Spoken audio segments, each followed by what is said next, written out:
Во програмата од новата ера за Прилеп предвидени се голем број на проекти за централното градско подрачје, со кои градот дополнително ќе се разубавува.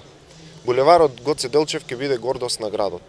Предвидена е изградба на уште два нови кружни тека кај поранешната градска кајфана, како и кај раскрсницата пред Домот на културата Марко Цепенков.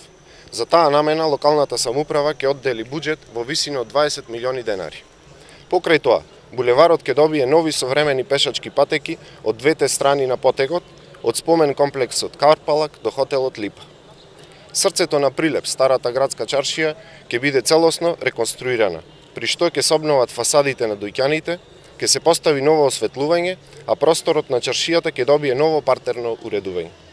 Во соработка пак со бизнис секторот, ќе се продолжи со обновување и бојадисување на фасадите на зградите во централното градско подрачје, при што бетонското сивило на преостанатите згради ќе замине во историјата. Со буџетот во висина од 30 милиони денари, партерно ќе бидат уредени со посебен режим на сообраќај улиците Андон Слабејко, Орде Тутески, Стеван Димески, Илија Василевски, Борка Левата, Сотка Ѓоргиевски и улицата Републиканска. А предвидена е изградба на ново шеталиште Корзо од улицата Димо Наредникот до паркот Тамогила.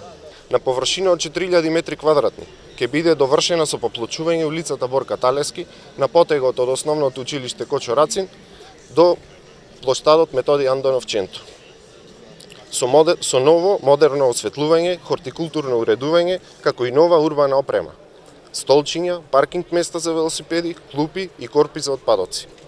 На местото на старата општинска зграда и старата зграда на водовод и канализација, на површина од 8000 метри квадратни, предвидена изградба на современ трговско-деловен и стамбен комплекс. Затоа, почитувани граѓани, гласајте за број 13, гласајте за Маријан Ристевски и советничката листа на ВМРО ДПМН.